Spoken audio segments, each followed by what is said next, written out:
side, I've had a lot of interest in direct messages and you know, emails about, Dan, how did you build your exhaust? I mean, most people just fender exit or just dump it or whatever, but I'm the type of guy that I'll put the extra weight on my Mustang just because I still want to make it look stock. You know what I mean? Kind of want to give that sleeper look that, hey, this isn't a turbo. So this video is going to be all about showing you my turbo exhaust, and the next video past that's going to be about the fuel system. So stay tuned. Let's get back to the shop. Let's get it up on the rack. But first, we go fast. Shake some cobwebs off. Here we go.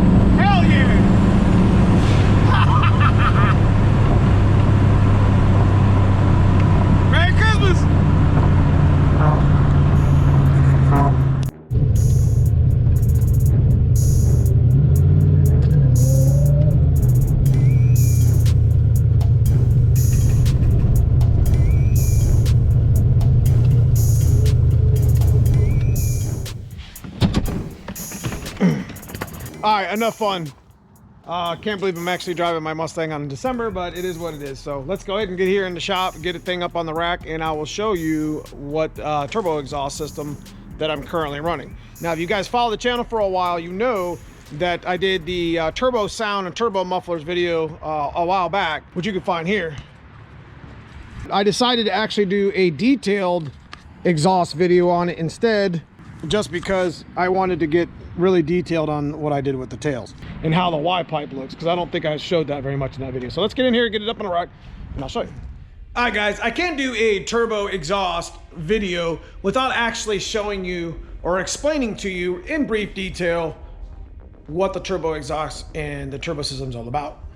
All right, for those of you guys just joining the channel and just new to the channel, this is my 1990 Ford Mustang GT, stick shift 363 stroker, custom built B&G turbo kit with a custom built exhaust, and that's what we're here to talk about. But again, I can't really talk about a turbo exhaust and the way it sounds without actually telling you how the turbo exhaust works. The headers are backwards. You got a crossover. The crossover comes over, meets the passenger header. All the exhaust goes into the turbine and the exhaust housing. This spins the compressor housing, which boosts the cold side. The excess exhaust goes through this downpipe. Also, there is a wastegate that regulates the exhaust energy. So long story short, when you're out of a turbo system, you're using the exhaust energy that you produce from the engine to spool the turbine, which in turn spools the compressor wheel and provides boost to the engine. Now, the excess exhaust that isn't used leaves the downpipe and also goes through the wastegate. So the exhaust leaves the vehicle without being, when it's not used as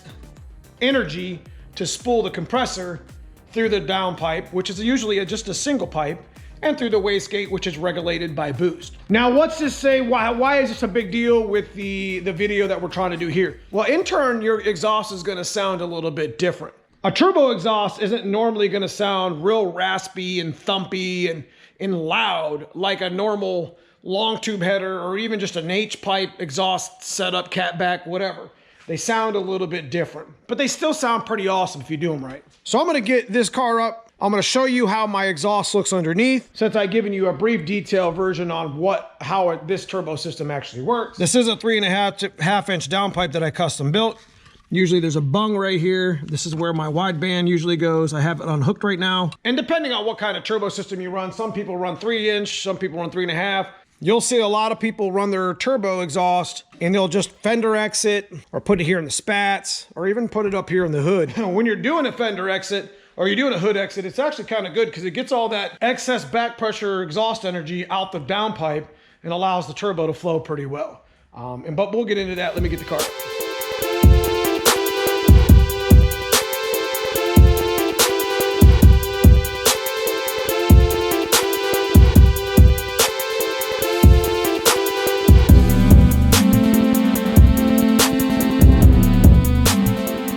All right, guys, so you guys know that this channel is more of a do-it-yourself channel. I do all the welding, I do myself, all the ordering, I do all the work myself pretty much. I mean, right down to the welds and lining it up and cutting. When we get underneath here, don't beat me up on my welds because we still have to redo this pipe and have it ground down and cleaned, because I'm pretty sure that I'm gonna go ahead and get it either powder coated or ceramic coated black, kind of match the car, kind of give it that little hidden feel or whatever. But anyways, let's come back up here to the front. As you guys know, we were talking about the turbo exhaust and how it exits the downpipe. I have a 3.5 inch single downpipe that comes off of my exhaust housing on the back of my turbo. Now, if you look here, this is the other spot that the exhaust leaves the downpipe, and the crossover is right here at the wastegate. This is all regulated. The excess exhaust leaves here and through the downpipe. What that basically does for you is it equalizes the energy inside of the crossover, along with equalizing what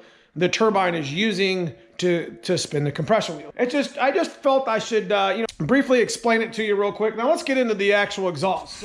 Like I was mentioning earlier, most people go ahead and fender exit. They do a lot of like on the white car, I want to do a spat exit next year, so the shorter the pipe, the better for me. And some people do the hood exits, and there's nothing wrong with that. Some people even just do the single pipe to the back, dump it at the exhaust, or just have just a single pipe, and there's nothing wrong with that either. I mean, straight pipe sounds like an old Ford truck, and I don't mind straight pipes. What we actually did here is we actually ran a flex coupler, because I knew this section of pipe, again, guys, don't beat me up on my welds. I still have to take this exhaust down, grind all the welds down, then I'm gonna have it coat. You know, the nice thing about it being raw the way it is, I can find out where it's leaking at. I had to oval it a little bit right here, but it came down from the top. I clearanced it right here. We made a hodgepodge thing right here, which I'm gonna probably end up doing again, but you know what? It works. And like I said, this is a do-it-yourself channel, so I'm gonna go through and clean all this stuff up, either heat wrap it or probably just black ceramic coated or whatever. So this section right here is what I take off when I race. It's very simple. I just pop these two B bands. It comes right down. It's easy to do.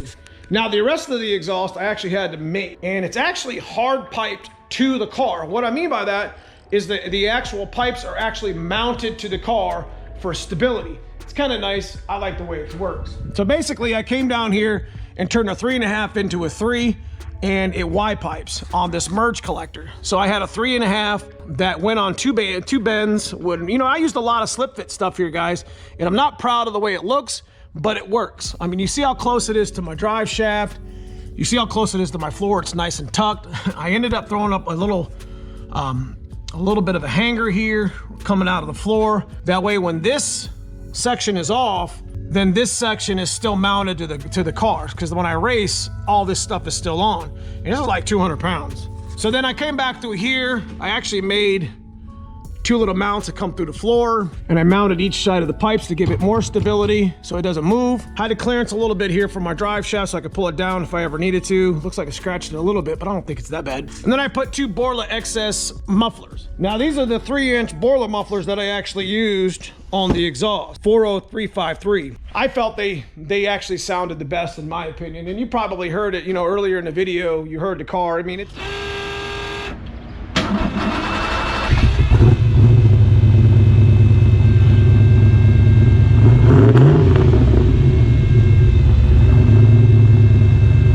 it sounds even better in person, so I did enjoy the sound of the boiler. But anyways, I came back to the back and I got two Flowmaster 3-inch pipes. And this is why I got to run a spacer on my one wheel, is because I got clearance enough over here against the wall here, but I had to run a little bit of a spacer that brings it out a little bit more than I want to clearance this 3-inch here that I actually modified. And you can see I hung it here, and you can see here, now I put this exhaust together right before FTO. I need to get it back down. Like I said, I need to grind some of this stuff off, and I'm gonna make V-bands here. That way it's a quick disconnect on my tailpipes that are mounted to my floor. I could just drop everything and disconnect here and then be done with it. So this is how I built my exhaust. All 3-inch Y pipe from a merge collector, and I got a separate section here for racing. We're gonna be doing detail work on the, on the way it looks. I'm gonna go through some of the welds, grind them all down, have it all painted again, have it nice and ceramic coated. And the V-band thing in the back with the tailpipes is the main thing I want to do. That way it's just clean, it's nice, it doesn't leak, and it sounds even better. All right, guys, so you probably wonder what something like this would cost. I mean, without the actual, the labor itself, I ended up getting a bundle, you know, pipe bundle kit from like Amazon. It was pretty cheap. It was like 300 bucks. It wasn't a big deal. Then I just bought some slip fits and stuff. It wasn't, you know, it wasn't 100% awesome, but I mean, it did what it had to do. And then of course the mufflers themselves. So I think it ended up working out pretty good. I mean, there was a lot of welds in here, but this is pretty much, you know, you would just chop and measure. And I got it, you know, nice and tucked on the floor here to come back to the back. Sounded pretty awesome with the Borley exhaust and the tailpipes. And so it kind of gives me that sleeper look, even though it's a turbo system.